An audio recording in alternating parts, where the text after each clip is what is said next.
Let's learn about factoring when a is not 1. On our agenda, we're going to start with a couple of X puzzles, and then we'll get into factoring when a is not 1. So grab your notebook, something to write with, and your calculator. In our first X puzzle, we want to think of two numbers that are going to multiply to 16 and add to 10. So if I think of the factors of 16, that's 1 and 16, 2 and 8, and I can stop right there because that will add to 10. So those two numbers to finish this puzzle out are 2 and 8. Next up, what multiplies to 24 and adds to 11. So thinking of my multiples of 24, I have 1 and 24, 2 and 12, 3 and 8. That will give me my 11. So my 3 goes there and 8 goes there, and again, order doesn't matter. Now if we notice, I have some negatives. So if I'm thinking about what multiplies to negative 24, when you multiply to a negative, that means one must be positive and one must be negative in such a way that it's going to give me a negative 2. So if I go back to my multiples of 24, I have 1 and 24, 2 and 12, 3 and 8, 4 and 6. Well, those are 2 apart. The 6 would have to be negative to give the 2 its negative. So these numbers will be 4 and negative 6. And our last puzzle, I want to multiply to a positive 40, but add to a negative 13. So if I'm multiplying to a positive, but I have to add to a negative, that means these both must be negative. So I want to think of my factors of 40. So I have 1 and 40, 2 and 20, 4 and 10, 5 and 8 will get me to 13. They will both have to be negative to add to negative 13. So let's see what we notice here. If we think about our classifying, I see that I have both are quadratics. I see that they are both trinomials. My leading coefficient in A is 1, but my leading coefficient over here is 3. So this is the more challenging type when A is not 1 anymore. So let's take a look at that. We want to make sure it's in standard form, and this one is. It has decreasing exponents. I want to make my X puzzle. I need to think about my A is 3, B is 11, and C is 8. So it's not just what multiplies to 8, but A times C. So what multiplies to A times C means what multiplies to 24 and adds to 11. So if I go through my cases of 24, my factors, 1 and 24, 2 and 12, 3 and 8, that will get me there, and they're both positive. Now, you cannot just go to x plus 3 and x plus 8, because that's not going to multiply back to give you that. X times x would give you x squared, not 3x squared. The ends, 8 and 3, would give me 24, not 8. So don't do that. Instead, you want to take these two numbers and substitute them in for your b, because 3x and 8x is 11x, so we're not changing the problem at all. So this becomes 3x squared plus 3x plus 8x plus 8. And somebody might ask, does the order matter? Nope, you can put those two in any order. Now I have 4 terms, so I'm going to factor by grouping. So I'm going to group my first two, group my last two, and think of the GCF of each pair. So in the first two, I can take out a 3x. I have x plus 1 left over. Remember, if you have a 3x and you take a 3x, you still have a 1 left over. And I can take out an 8, which is going to leave x plus 1 again. When we factor by grouping, our parentheses need to be the same, so they are here. And then I'm going to factor those parentheses out as a GCF, so that's x plus 1. What's left behind goes in my other set of parentheses, and that's very different than that, and this is the correct answer. So we've factored by using our puzzle and then going through grouping, because we go to 4 terms in order to factor. Okay, so your steps, you're going to start with standard form, make an X puzzle, substitute those two numbers in for your middle term. Now you have 4 terms, so you're going to factor by grouping. Factor the GCF out of the first and second pairs, factor out the parentheses as the other GCF, and then a final check, you'll see if there's any more GCFs. So let's try this one. A is 8, B is negative 3, and C is 5. So I'm doing what multiplies to 8 times 5. So what multiplies to 40 and adds to negative 13. 1 and 40, 2 and 10, 4 and, oh no, that's not right. There we go, 10, 5 and 8. And I have to add to a negative, so they're both going to be negative. I'm going to take those numbers, substitute them in for my b, and I go to 4 terms. So I have 8x squared minus 5x minus 8x plus 5. Somebody might say, well, I should have switched the 8 and the 5. And you can. That looks easier to you, but both ways will work. So now I have 4 terms. I'm going to factor by grouping. So I'm going to take the GCF of x out of the first. That leaves behind 8x minus 5.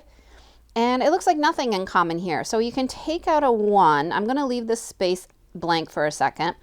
8x, and it looks like I would have a plus 5, but I want it to be a minus 5 because of that minus. So I'm going to put minus 5, and then that means I take out a negative.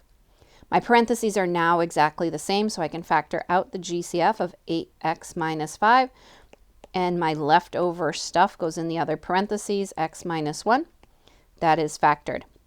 I could check my work. I could do the distributive. 8x times x is 8x squared. 8x times negative 1 is negative 8x. Negative 5 times x is negative 5x. And negative 5 times negative 1 is positive 5. When I combine those, I will get my original back. I would like you to pause and try this on your own, and then we'll go over it. It is in standard form. A is 3, B is 22, C is 7. What multiplies to A times C? So what multiplies to 21 and add to 22, that's going to be the first one I think of, is 1 and 21. I'm going to replace that with my second for my B, and I have 3x squared plus 1x plus 21x plus 7. 4 terms means to factor by grouping. GCF of the first pair is just an x. So I have 3x plus 1 left over. And GCF of the second pair is 7. So I can take out a positive 7. It leaves behind 3x plus 1. My parentheses are the same, so I factor them out. 3x plus 1 leaves behind x plus 7 for my factored form of this quadratic. Let's try this one. First thing I notice is the numbers 2, 10, and 8.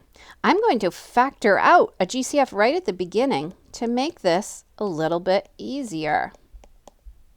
And now I can have A is just 1, so I can do what multiplies to 4 and adds to 5 is going to be 4 and 1. This 2 has to continue down, and it becomes x plus 4 and x plus 1. I am allowed to just write them straight in the parentheses because I took that 2 out and I made A to be 1. Okay, I do have a typo on this one, so let's change that to a 4. And this time I'm not going to factor out the GCF. I want to show you what happens. So A is negative 6, B is negative 2, and C is 4. I'm going to multiply A times C, and I want to think about what multiplies to negative 24 and adds to negative 2. That's going to be negative 6 and positive 4. So I'll replace that for my middle term, negative 6x squared minus 6x plus 4x plus 4. Factor by grouping. I'm going to take out a negative 6x. That's what they have in common. It leaves behind an x plus 1. Be careful of that plus sign. I can take out a plus 1 from the second group, and it leaves behind x plus 1. My parentheses are the same, so I'm going to factor that. Oop, that's supposed to be a 4. Factor out an x plus 1, and that other factor is negative 6x plus 4. But I want you to take a look at the second factor because this still has a GCF in it. And I could take out a negative 2. If I take out a negative 2, that's 3x minus 2. Be careful of that negative. Don't leave this negative 2 in the middle. Let's bring it out front. So this would be rewritten as negative 2, x plus 1, and 3x minus 2. That is its fully factored form. And you can see if I had taken a negative 2 out from the beginning, that would have been a little bit easier. But sometimes you're going to forget. So just look at your terms and make sure you don't have any GCFs. You want to fully factor them. And this is not correct either, sorry. So we have 2x squared minus 11x plus 15. Pause that and give it a try. I'm going to do what multiplies to 30 and adds to a negative 11. That's negative 6 and negative 5. Replace. factor by grouping, I'm going to take out a 2x, and I have x minus 3. I can take out a 5 with an x minus 3, so that means a positive 5. My parentheses are the same, so factor them out, and I have x minus 3 and 2x plus 5 for a fully factored form. Let's try this one. Numbers are a little bit bigger. We can still do it. We have a, b, and c, and 5 times negative 12 is negative 60. So it multiplies to negative 60 and adds to negative 28. Just go through your factors of 60. 1 and 60, 2 and 30, and right there, that can get me to a 28. So it's going to be a 2 and a 30, but the 30 has to get the negative in order to give the sign to the negative 28. So I'm going to substitute those in. Factor by grouping. When there's nothing, well, they do not have a number in common, but an x. So I can take out an x, and I have 5x plus 2. And here I can take out a 6. I'm going to write a 6 and then think about it. I have 5x and a 2. I need this to be a positive, so this has to be a negative. And then I can factor out my 5x plus 2 because those are in common. The x minus 6 is my other term. Pause and try this one, and then I'll go over it. This is our last one. What multiplies to negative 8 and adds to 7? That's going to be 8 and 1, and the 1 has to be negative.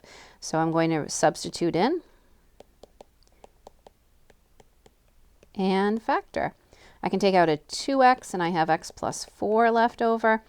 Both of these are negative, so I'm going to take out a negative 1, and I have an x plus 4 left over. Parentheses are the same, so x plus 4 is my GCF, with 2x minus 1 as my other factor. Just some reminders. You want to make sure they're in standard form. You can make that x puzzle. Think about what multiplies to a times c on the top and adds to b on the bottom. Substitute that in for your middle term. You now have 4 terms. So you're going to factor by grouping and then factor out the GCF from those 2 pairs. Nice work.